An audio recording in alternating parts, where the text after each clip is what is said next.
Hi கண்மணிஸ், இன்னைக்கு என்னோட சண்டே ஷாப்பிங் மினி விளாக் பார்க்கலாமாங்க. ஏர்லி மார்னிங் எழுந்திரிச்சு சூப்பராக நம்ம ரெடி ஆகிட்டு அம்மா வீட்டில் போய் பிரேக்ஃபாஸ்ட் சாப்பிடலான்னு சொல்லிட்டு 9:30 கிளம்பியிருந்தோம். அந்த டைமில் கிளம்பினாலும் வெயிலோட தாக்கம் அதிகமாக இருந்துச்சு. எப்படியோ ஒரு வழியாக வீட்டுக்கு வந்துட்டு இட்லி சிக்கன் குழம்புலாம் வச்சு சாப்பிட்டுட்டு இப்போ எலெக்ஷன் திருவிழா இல்லையா, வீட்டுக்கிட்ட எல்லாம் விசில் சத்தம் அதிகமாக இருந்துச்சு. ஸோ அவங்களெல்லாம் பார்த்து நான் துண்டெல்லாம் போட்டு விட்டாங்க. அதை வச்சு நான் ஃபோட்டோஸ்லாம் எடுத்துட்டு இப்போ நம்ம கிளம்பியாச்சு. வெயிலோட தாக்கம் அதிகமாக இருந்ததுனால ஷாலை வச்சு நம்ம எப்படியோ கவர் பண்ணிட்டு இப்போ நம்ம எலக்ட்ரானிக் ஷாப்க்கு வந்திருக்கோம். எதுக்காக அப்படின்னா நம்ம வீட்டுக்கு ஏசி வாஷிங் மிஷின் வாங்கினதுல இப்போ ஒயர்ஸ் இது எல்லாமே வாங்கணும்னு சொல்லிட்டு அதையும் ஒரு வழியாக நம்ம வாங்கிட்டு அப்படியே நம்ம கிளம்பிட்டோம். இங்கே வந்து பார்த்தீங்கன்னா நம்மளுக்கு சேலம் நியூ பஸ் ஸ்டாண்ட் பக்கத்தில் இருக்க போத்தீஸில் சம்மர் சேல்னு சொல்லிட்டு 50-50 ஆஃபர் போட்டிருக்கிறதா பாப்போட ஃப்ரெண்டு சொன்னாங்கன்னு சொல்லிட்டு நாங்கள் இங்கே வந்திருந்தோம். ஆர்வக்கோளாரில் எக்ஸலேட்டர் ஏறி 3rd ஃப்ளோருன்னு அவங்க ஃப்ரெண்டு சொன்னதுனால ஏறிட்டு அங்கே 3rd ஃப்ளோர் போயிட்டோம். கடைசியாக கிரவுண்ட் ஃப்ளோரில் தான் அந்த சூப்பர் மார்க்கெட் இருந்துச்சு. ஒரு வழியாக நம்ம சூப்பர் மார்க்கெட்டுக்குள்ளே போய் பார்த்தா சண்டே அப்படின்றதுனால இவ்வளோ கூட்டமாக இல்லை, நம்ம ஆஃபர் டைம் அப்படின்றதுனால இவ்வளோ கூட்டமானு தெரில. அவ்வளோ ரஷ்ஷாக இருந்துச்சு. போனோன்னா பார்த்தீங்கன்னா நிறைய பிளாஸ்டிக் டப்பாஸ் அதெல்லாம் தான் இருந்துச்சு.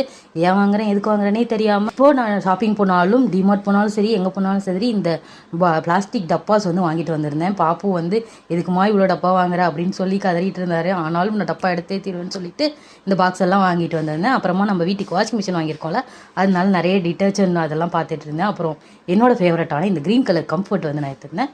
அதுக்கப்புறமா மேகிஸ் வந்து நிறைய ஆஃபரில் போட்டிருந்தாங்க, அதுவும் ஒன்று எடுத்துட்டு அப்புறமா என்னோட லிட்டில் ஆர்ட் பிஸ்கெட் வந்து போட்டிருந்தாங்களா, அதை வந்து பாப்புட்ட கொடுத்து நீங்கள் தான் என்னோட லிட்டில் ஆர்ட் அப்படின்னு சொல்லிட்டு ரன் பண்ணிட்டு இருந்தோம். அப்புறமேட்டு அங்கே நிறைய பிஸ்கெட்ஸ் வந்து ஆஃபரில் வந்து போட்டிருந்தாங்க.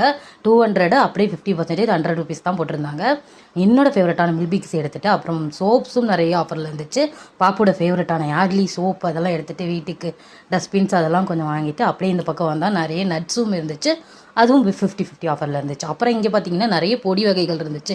பிரண்டை தொக்கு, செட்டிநாடு மசாலா அந்த மாதிரி நிறைய இருந்துச்சு, நல்லாவும் இருந்துச்சு. அது சூப்பராக பாப்பு எனக்கு பேக் பண்ணி கொடுத்துட்டு இருந்தாரு. அரோமாலாம் நல்லா இருந்துச்சு. அப்புறமா அங்கே வெல்லம், வீட்டுக்கு தேவையான கொஞ்சம் கிராசரிஸும் அது ஷாப்பிங் பண்ணிட்டு இருந்தேன். இந்த மாதிரி ஷாப்பிங் மால்லலாம் நம்மளோட செல்ஃப் சர்வீஸ் தான். ஸோ அதெல்லாம் பேக் பண்ணி எடுத்து கொண்டு போய் நம்ம லைனில் நின்று வெயிட் போட்டுட்டு வரதுக்குள்ளே அவ்வளோ காண்டாயிருச்சு. அப்புறமா அப்படியே வெளில வந்து பார்த்தா நிறைய வெஜிடபிள் மார்க்கெட்டாக இருந்துச்சு. எங்கேயுமே வெளியே போகாமல் இங்கே உள்ளேயே அவ்வளோ ஃப்ரூட்ஸ் வெஜிடபிள்ஸ்லாம் இருந்துச்சு. ஒரே இடத்துல நம்ம வீட்டுக்கு தேவையானது எல்லாமே ஷாப்பிங் பண்ணிக்கலாம் அப்படி இருந்துச்சு. அப்புறம் டிஃப்ரெண்ட்டான பிராண்ட்ஸில் வந்து வீட் ஃப்ளார் வந்து கிடச்சிச்சு. அப்புறமா எனக்கு தேவையான ஃப்ளார்ஸ் எல்லாமே நானே வெயிட் போட்டு பேக் பண்ணிட்டு இருந்தேன். அதுக்குள்ளே பாப்பு எனக்கு கை வலிக்குது, கால் வலிக்குது, பசி எடுக்குது அப்படின்னு சொல்லிட்டுலாம் சொன்னார். என்ன பண்ணாலும் நான் ஷாப்பிங் பண்ணிட்டு தான் வருவேன்னு போயிட்டு வாட்ச் ஃப்ளார்லாம் எடுத்துட்டு நம்ம இப்போ பில் செக்ஷன் வந்தால் அங்கே தான் செம்ம க்ரௌடாக இருந்துச்சு. நீயே லைன்மான்னு சொல்லிட்டு பாப்பு போய் உட்காந்துட்டு பில் கரெக்டாக போடும்போது வந்துட்டார்.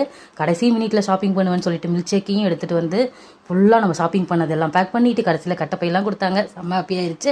அது எல்லாமே வாங்கிட்டு நம்ம அப்படியே ஐஸ்கிரீம் ஷாப் வந்துட்டு நிறைய டிஃப்ரெண்ட் ஃப்ளேவரில் ஐஸ்கிரீமும் வாங்கிட்டு அப்படியே கிளம்பியாச்சு. போத்தீஸில் இந்த ஆஃபர் நாளைக்கு வரைக்கும் தான் இருக்குது. வேணும்னா நீங்கள் யூஸ் பண்ணிக்கோங்க. வீடியோ பிடிச்சிருந்தா லைக் பண்ணி ஷேர் பண்ணி கமெண்ட் பண்ணுங்க கண்மணிஸ். பாய்.